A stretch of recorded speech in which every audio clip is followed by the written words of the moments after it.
때는 1989년 대한민국. 한 기업이 검찰의 손에 무너져 내렸습니다. 이건 단순한 식품 스캔들이 아니에요. 국가 권력이 어떻게 한 기업을 표적으로 삼고 또 언론을 무기 삼아서 시장의 지도를 영원히 바꿔버렸는지에 대한 잊혀선 안 될 기록입니다. 한 기업을 말 그대로 파멸시킨 검찰총장.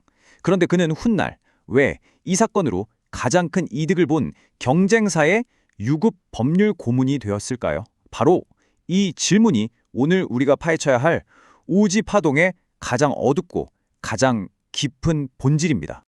자, 모든 것이 시작된 그 해 1989년으로 시간을 거슬러 올라가 보겠습니다. 민주화의 열기가 막 터져 나오고 기존의 낡은 권위가 흔들리던 바로 그 시대, 그 혼돈의 한가운데서 한 나라의 식탁을 책임지던 기업의 운명이 송두리째 흔들리기 시작합니다. 세상에는 아직 밝혀지지 않은 진실들이 너무나 많습니다. 저희 사건 기록실은 바로 그 흩어진 단서와 기록들을 집요하게 파고들어서 사건의 본질을 재구성하는 심층 탐사 채널입니다. 잊혀서는 안 될 그날의 기록이 바로 이곳에서 다시 시작됩니다. 저희의 기록에 동참하시려면 구독과 알림 설정으로 꼭 함께해 주시길 바랍니다. 제1장, 한 기업의 죽음입니다. 국민의 믿음이 어떻게 기름에 튀겨져 버렸는지 그날의 이야기부터 시작하겠습니다. 1989년 11월 3일이었습니다. 서울지방검찰청에 익명의 투서 한 통이 날아들죠. 일부 식품회사들이 먹을 수 없는 공업용 우지로 라면을 튀기고 있다는 정말 충격적인 내용이었어요. 이 작은 종이 한 장이 한 기업을 나락으로 떨어뜨리고 산업 전체를 뒤흔들 거대한 비극의 시작이 될 줄은 그땐 아무도 몰랐습니다. 검찰의 움직임은 정말이지 신속하고 단호했습니다. 삼양식품을 포함한 5개 회사 대표들은요, 조사가 제대로 시작되기도 전에 그냥 바로 구속되어 버립니다. 혐의는 딱 하나, 공업용 우지를 사용했다는 것. 그 근거는 미국에서 비식용으로 분류된 원료를 썼다는 거였죠. 법원의 판단이 나오기도 전에 이들은 이미 여론의 재판대 위에서 유죄를 선고받은 거나 마찬가지였습니다. 그리고 곧바로 언론에 광풍이 몰아쳤습니다. 신문과 방송은 매일같이 독성 기름, 폐유 같은 아주 자극적인 단어들로 헤드라인을 도배했죠.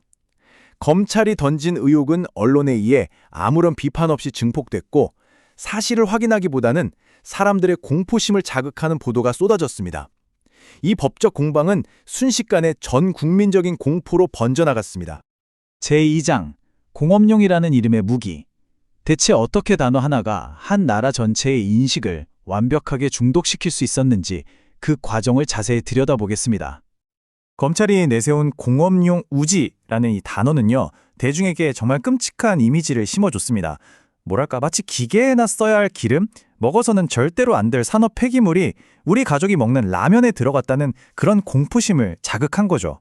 하지만 이 단어 뒤에는 아주 교묘하게 왜곡된 진실이 숨어 있었습니다. 자, 이 부분이 바로 이 사건의 핵심입니다. 미국에서 비식용, 즉 non-edible로 분류된 이유는 파묘를 포함해서 우리가 먹는 거의 모든 식용유의 원료처럼 식품으로 쓰기 전에는 반드시 정제 과정을 거쳐야 한다는 그런 기술적인 의미였습니다. 한마디로 원유 상태였던 거죠. 심지어 대한민국 정부는 지난 20년 동안 바로 그 원료를 식품 가공용으로 공식 허가해 왔습니다. 과학적 진실과 수십 년간의 관행이 공업용이라는 낙인 하나에 전부 묵살되어 버린 겁니다. 삼양식품은 정말 억울하다고 호소했습니다. 원가를 아끼려고 한 게 아니라 오히려 라면에 더 깊고 고소한 맛을 내기 위해서 우지를 선택했다는 거였죠. 실제로 당시 우지는 대체제였던 파뮤보다 톤당 $100나 더 비싼 고급 원료였습니다. 기업의 탐욕 때문에 저지른 일이라는 검찰의 프레임이 무너지는 순간이었지만 안타깝게도 이 목소리는 대중에게 제대로 닿지 못했습니다. 더 비극적인 건 뭔지 아십니까? 사건이 터지고 불과 13일 만에 당시 보건사회부가 해당 우지는 인체에 전혀 해롭지 않다는 공식 발표를 내놨다는 사실입니다. 과학적인 검증이 끝난 거죠.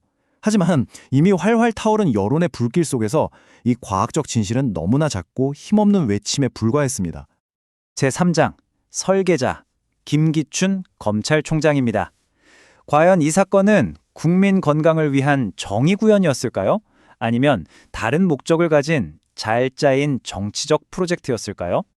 이 사건 수사의 꼭대기에는 바로 김기춘 당시 검찰총장이 있었습니다. 그의 이력을 보면 이 사건의 성격이 어렴풋이 보입니다. 그는 1972년 유신헌법의 초안 작성에 깊이 관여했고 중앙정보부 대공수사국장으로 수많은 간첩 조작 사건을 지휘했던 말 그대로 권위주의 체제가 만들어낸 대표적인 공안검사였습니다. 이 우지파동은 노태우 정부 시절 소위 공안정국이라고 불리던 아주 특수한 시기에 터졌습니다. 민주화 이후에 터져나오는 여러 사회적 요구들을 사회 혼란으로 규정하고 강력한 국가 권력으로 사회 기강을 바로 세우겠다던 바로 그런 때였습니다. 다시 말해 본보기로 삼을 희생양이 필요했던 시절이었던 거죠. 여기서 우리는 이런 질문을 던져야만 합니다. 국민들이 다 아는 대기업을 이렇게 단죄하는 모습, 이게 과연 경제계 전체를 길들이고 다른 기업들한테 보내는 강력한 경고 메시지는 아니었을까요? 어쩌면 이것은 국민 건강을 지킨다는 명분 아래 국가의 통제력을 과시하려던 정치적인 행위였을 가능성이 매우 짙습니다. 제4장 심판과 경제적 말살.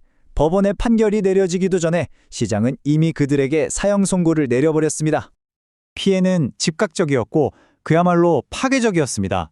주력 공장은 석 달 동안 멈춰섰고 1억 개가 넘는 라면이 전량 수거돼서 폐기 처분됐습니다.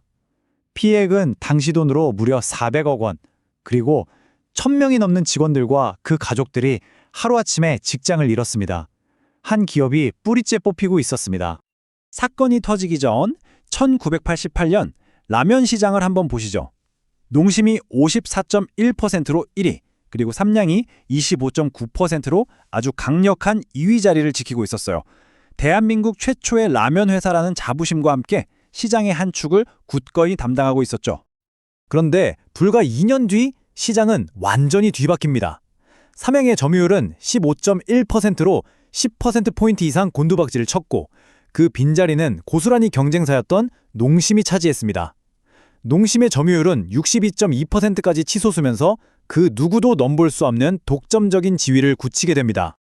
이 결과가 무엇을 의미할까요? 검찰의 수사가 의도했든 안 했든 결과적으로는 시장의 강력한 경쟁자 하나를 제거하고 다른 경쟁자에게 왕관을 씌워주는 사실상의 산업청색 역할을 해버렸다는 걸 명백히 보여주고 있습니다. 제5장 8년간의 투쟁과 추악한 진실입니다.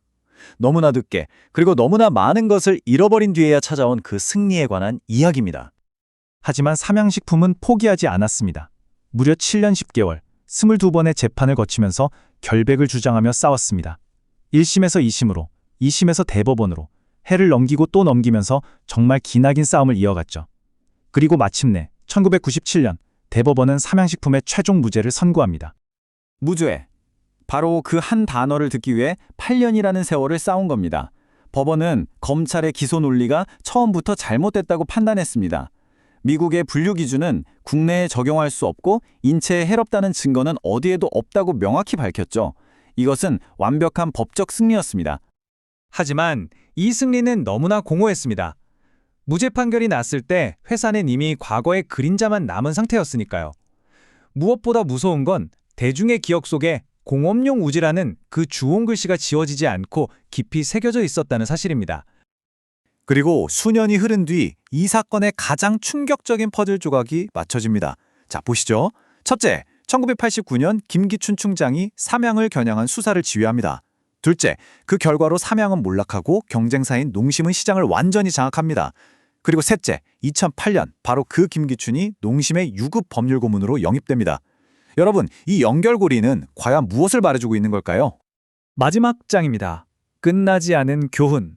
정의의 얼굴에 깊게 패어버린 흉터에 대한 이야기입니다. 우지파동은 우리 사회에 정말 깊은 상처를 남겼습니다.